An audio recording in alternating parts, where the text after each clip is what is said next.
दोस्तों, क्या हाल है, कैसे हैं। मैं हूं डॉक्टर ज़हूरुल इस्लाम शाहिद और आप देख रहे हैं मेरा चैनल होम्योपैथी एंड हेल्थ। प्यारे दोस्तों, आज की वीडियो में मैं आपके साथ होम्योपैथिक मेडिसन फ्लोरिकम एसिडम के यूजेस एंड बेनिफिट्स शेयर करूंगा। मेरी हौसला अफजाई के लिए वीडियो लाइक कर दिया करें। चले शुरू करते हैं। दोस्तों, फ्लोरिक एसिड ऐसी बीमारियों में बहुत मुफीद, वसीउल असर और गहरा असर करने वाली दवा है जो रफ्ता रफ्ता जुज़्वे बदन हो चुकी हों और जिस्म की गहराई में चली जाएं और ज़िंदगी का हिस्सा बन जाएं, मगर ये ऐसा ऐसा असर करती हैं, आनन फानन और फौरी असरात ज़ाहिर नहीं करती। फ्लोरिक एसिड एक पहलू से सल्फ़र से मुशाबा और एक पहलू से नाइट्रोमेयर से। बहुत से ऐसे मरीज़ हैं जो सल्फ़र या नाइट्रोमेयर के मरीज़ समझे जाते हैं, लेकिन इन्हें इन दोनों दवाओं से फ़ायदा नहीं पहुंचता। दरअसल वो फ्लोरिक एसिड के मरीज़ होते हैं। इस लिहाज से ये बहुत दिलचस्प दवा है। नाइट्रोमेयर में नाखनों की खराबियां पाई जाती हैं। नाखन बदनुमा, उखड़े उखड़े और बहुत तेज़ी से बढ़ते हैं। किनारे फट जाते हैं और पिचक कर बेजान हो जाते हैं। इसी तरह बाल पे रौनक कमज़ोर और बेजान हो जाते हैं और इनकी नोकें फट कर दो नीम हो जाती हैं। इन अलामात से अमूमन नाइट्रोमेयर की तरफ ध्यान जाता है, जबकि हाथ पाँव में गर्मी, जलन और पसीना की अलामात से सल्फ़र का ख्याल आता है। ये सब अलामात फ्लोरिक एसिड में इकट्ठी मिलती हैं। ये गहरा असर करने वाली दवा है और अगर अलामात के बावजूद इस दवा को नज़रअंदाज कर दें तो बहुत गहरा नुकसान पहुंचता है। ऐसे मरीज़ जिनकी बीमारियां बढ़ते बढ़ते ऐसी हालत को पहुंच जाएं जहां दूसरी दवाएं काम ना करें, वहां लाजमन बहुत गहरी दवाएं तलाश करनी पड़ती हैं। फ्लोरिक एसिड इनमें से एक है। वो तमाम गहरी बीमारियां जो नस्ल दर नस्ल इंसानी सेहत पर असरअंदाज होती रहती हैं, मसलन सफलस, सुजाक और कोढ़। अक्सर होम्योपैथ मुआलजीन ने इन तीन बुनियादी बीमारियों में तमाम मरीज़ों को तकसीम कर दिया है। फ्लोरिक एसिड में तीनों बुनियादी बीमारियों की अलामात पाई जाती हैं। इसी तरह फेफड़ों में सिली मादे भी नस्ल दर नस्ल इंसानी जिस्म में मुंतकिल होते रहते हैं। इसका बीमारियों की चौथी किस्म समझकर अलग इलाज होना चाहिए। फ्लोरिक एसिड में सर्दी और गर्मी की अलामतें अदलती बदलती रहती हैं। रात के वक्त बिस्तर में तकलीफ़ें बढ़ जाती हैं, तपश महसूस होती है, नतीजतन मरीज़ ठंडे पानी के छींटे मारता है। सल्फ़र में गर्मी के एहसास के बावजूद मरीज़ पानी से मुतनफ़र होता है, लेकिन फ्लोरिक एसिड वाले मरीज़ को ठंडा पानी पसंद होता है। इस लिहाज से ये पल्स टीला से मुशाबा है। पाँव जलते हैं और मरीज़ बिस्तर से पाँव बाहर निकालता है। हाथ पाँव दोनों पसीने से शराबूर हो जाते हैं। पसीना में जलन होती है। उंगलियों के दरमियान पसीना आने की वजह से उंगलियां गल जाती हैं। इसमें फ्लोरिक एसिड बहुत मुफीद दवा है।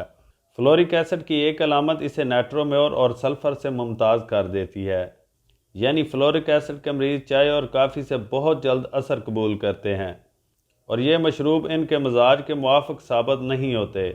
इनसे नींद उड़ जाती है या दूसरी तकलीफ़ें शुरू हो जाती हैं। नाइट्रोमेयर और सल्फ़र में ये अलामत नहीं मिलती। फ्लोरिक एसिड के मरीज़ की जिल्द पर फिंसियाँ भी बन जाती हैं और ठीक नहीं होती। बसाव का चेहरे पर फोड़ा निकलता है जो पकता नहीं है और लंबे अरसा तक तकलीफ़ देता है। आम हालात में ऐसे फोड़ों में सिलिशिया मुफीद साबित होती है, लेकिन सिलिशिया सब फोड़ों में असरअंदाज नहीं होती। ऐसे फोड़ों में अगर सिलिशिया के बाद फ्लोरिक एसिड दी जाए तो वो ज़्यादा जूद असर साबित होती है। जिस तरह पल्स टीला के बाद सिलिशिया काम करती है, इसी तरह अगर सिलिशिया के बाद पल्स टीला की बजाय फ्लोरिक एसिड दी जाए तो मरीज़ में एक फैसला कुन सूरत हाल ज़ाहिर हो जाती है। यानी या तो मरीज़ शफा पा जाएगा या ऐसी वाज़ेह अलामात ज़ाहिर होंगी जो किसी नई दवा के इंतखाब में मददगार होंगी। अगर सिलिशिया का गलत इस्तेमाल हो जाए तो फ्लोरिक एसिड इसके बद असरात को ज़ायल कर देता है और इसके मुस्बत असरात पर असरअंदाज नहीं होता। फ्लोरिक एसिड में बाल बहुत कमज़ोर और बेजान हो जाते हैं और किनारों से फट जाते हैं। नाइट्रोमेयर में तमाम सर पर असर पड़ता है, लेकिन फ्लोरिक एसिड में सर पर कहीं कहीं बाल कमज़ोर होते हैं और कहीं बिल्कुल सेहतमंद नज़र आते हैं। यह पहचान फ्लोरिक एसिड को वाज़ह तौर पर दूसरी मिलती जुलती दवाओं से मुमताज़ कर देती है। इसलिए ऐसी बातों पर नज़र रखनी चाहिए, क्योंकि बाज़ दफ़ा ऐसी अलामात की वजह से एक ऐसी दवा की कतई शनाख्त हो जाती है जो दूसरी मिलती जुलती अलामतें देखने से मुमकिन नहीं होती। होशियारी से ताक में लगे रहना चाहिए कि कोई ऐसी अलामत मिल जाए जो किसी दवा की कतई निशानदेही कर दे। फिर तमाम बीमारियों को वो खुद ही संभाल लेती है। लंबी चौड़ी तफ्शीश की ज़रूरत नहीं पड़ती।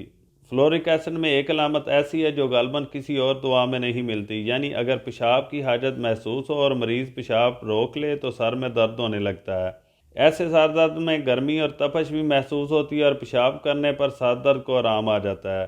फ्लोरिक एसिड ऐसे लोगों के लिए भी बेहतरीन दवा है जो जिनसी बेरारवी का शिकार हो जाते हैं और अपने आप को बिल्कुल बेकार और नकारा कर लेते हैं।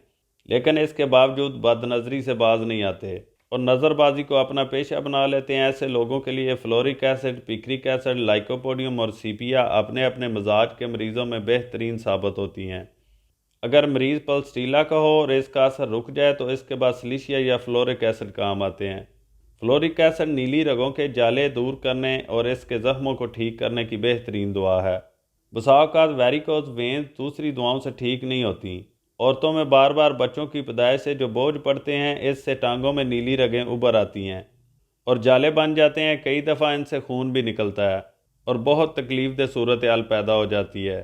اس تکلیف میں کوئی معین دعا کام نہیں کرتی کہ اسے دستور کی دعا سمجھ لیا جائے اور ہمیشہ وہی کام کریں، مگر جو دعا بھی علامتوں کے مطابق درست ہو وہ فوری فائدہ دیتی ہے۔ اس بیماری کے لیے چوٹی کی دعاؤں میں آرنیکا، ایسکیولس، لیکسس، سلفیورک ایسڈ اور نائٹرک ایسڈ ہیں۔ اس فہرست میں فلورک ایسڈ بھی لکھ لیں۔ ویریکوز وینز کے حوالے سے کوئی دعا یاد نہ آئے تو بہتر طریقہ یہ ہے کہ مریض کے مزاج کی تشخیص کریں۔ اس طرح بسا اوقات مزاجی دعا ہی ویریکوز وینز میں بھی فائدہ پہنچا دیتی ہے۔ بعض لوگوں کے سر کی جلد سن ہو جاتی ہے، حس ختم ہو جاتی ہے اور یوں محسوس ہوتا ہے کہ سر کا پچھلا حصہ لکڑی سے بنا ہوا ہے۔ اس تکلیف میں فلورک ایسڈ بہترین دعا ہے۔ ہاتھ پاؤں سون ہونے کا رجحان بھی فلورک ایسڈ میں ملتا ہے۔ اس میں عموماً جسم تلے دبا ہوا حصہ سن نہیں ہوتا بلکہ دوسرا حصہ سن ہو جاتا ہے۔ ریڑھ کی ہڈی میں بھی سن ہونے کا احساس ہو تو فلورک ایسڈ مفید ہے۔ اسے فوراً اور بر وقت استعمال کرنا چاہیے کیونکہ سن ہونے کا احساس کسی وقت اچانک فالج میں تبدیل ہو سکتا ہے۔ چونکہ فلورک ایسڈ ایسا اثر کرتا ہے، اس لیے ایسے مریضوں کو فلورک ایسڈ دے کر جلد یہ دوا تبدیل نہیں کرنی چاہیے۔ اگر مریض کی حالت مزید خراب ہونے سے رک جائے اور ٹھہر جائے اور کچھ فرق پڑنے لگے تو اس دوا کو جو ایسا اثر کرنے والی ہو اسے لمبے عرصہ تک اثر دکھانے کا موقع دینا چاہیے، کیونکہ صبر سے 2-3 مہینے تک استعمال کرنے سے بہت خوشگوار علامتیں ظاہر ہو جاتی ہیں۔ صرف یہ خیال رکھنا ضروری ہے کہ اس دوا کے استعمال کے دوران مریض کی حالت مزید بگڑے نہیں بلکہ بہتری کی طرف مائل رہے۔ شیرخوار بچوں کے سر کے ایگزیما میں بھی فلورک ایسڈ بہت مفید ہے۔ بڑوں میں یہ علامت نمایاں ہوتی ہے کہ سر کے بالوں والے حصہ میں خارش نہیں ہوتی بلکہ جو حصے بالوں سے خالی ہو گئے ہوں وہاں بہت خارش محسوس ہوتی ہے۔ فلورک ایسڈ میں ایک ایسی عجیب علامت ملتی ہے جو عام طور پر دوسری دواؤں میں نہیں ملتی، یعنی بعض بچوں کا سر بائیں طرف سے قدرے چھوٹا رہ جاتا ہے اور پوری طرح سے نشو نما نہیں پاتا۔ بائیں آنکھ بھی نسبتاً دبی ہوئی اور چھوٹی ہوتی ہے۔ یہ فلورک ایسڈ کی نشانی ہے۔ چونکہ یہ ہڈی کی تعمیر میں بہت مفید دوا ہے اس لیے اس قسم کی کمزوری میں کام کرتی ہے۔ اکثر مریضوں پر تجربہ سے اس دوا کی یہ خوبی معلوم ہوئی ہے۔ یہ ایسی چیز ہے جو طریقہ آزمائش سے معلوم نہیں کی گئی۔ فلورک ایسڈ میں بہت ٹھنڈا پانی پینے کی خواہش کے ساتھ کھانا کھانے کی بھی خواہش ہوتی ہے۔ عام طور پر پیاس کی علامت کے ساتھ بھوک ختم ہو جایا کرتی ہے، لیکن فلورک ایسڈ میں یہ دونوں علامتیں ساتھ ساتھ ملتی ہیں۔ گلے کے پرانے زخموں میں بھی فلورک ایسڈ مفید ہے۔ اس بارہ میں یہ سلیشیا اور مرکری دونوں کے ساتھ موافقت رکھتی ہے، جبکہ سلیشیا اور مرکری آپس میں ایک دوسرے کی مخالف دوائیں ہیں۔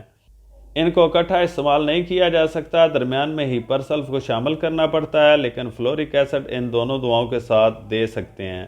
مرکری کے استعمال کے بعد سلیشیا صرف اس صورت میں اونچی طاقت میں دی جا سکتی ہے جب خود مرکری ہی کے غلط استعمال سے مضر اثرات ظاہر ہوئے ہوں۔ سلیشیا ان اثرات کو زائل کر دیتی ہے۔ سلفر میں صبح کے وقت اسہال کی علامت ملتی ہے۔ فلورک ایسڈ میں بھی صبح کے وقت اسہال کی علامت ملتی ہے۔ علاوہ ازیں ایسے اسہال جو مزمن ہو جائیں اور ٹھیک ہونے میں نہ آئیں اور مریض کو بہت کمزور کر دیں، اس میں بھی فلورک ایسڈ بہت مفید ہے۔ جگر کی خرابی کے نتیجہ میں جسم پر پیدا ہونے والی سوزش میں بھی فلورک ایسڈ مفید دوا ہے۔ اس سوزش اور ورم کے ساتھ گرمی کا احساس بھی ہوتا ہے، اسہال میں صفرا بھی شامل ہوتا ہے اور پیٹ ہوا سے تن جاتا ہے۔ فلورک ایسڈ میں گرمی سے، گرم مشروبات سے اور صبح کے وقت تکلیفیں بڑھ جاتی ہیں، سردی میں آرام محسوس ہوتا ہے۔ فلورک ایسڈ کی مددگار دعا ہے سلیشیا۔ اس کو عام طور پر 30 یا حسب ضرورت اونچی طاقتیں استعمال کی جا سکتی ہیں۔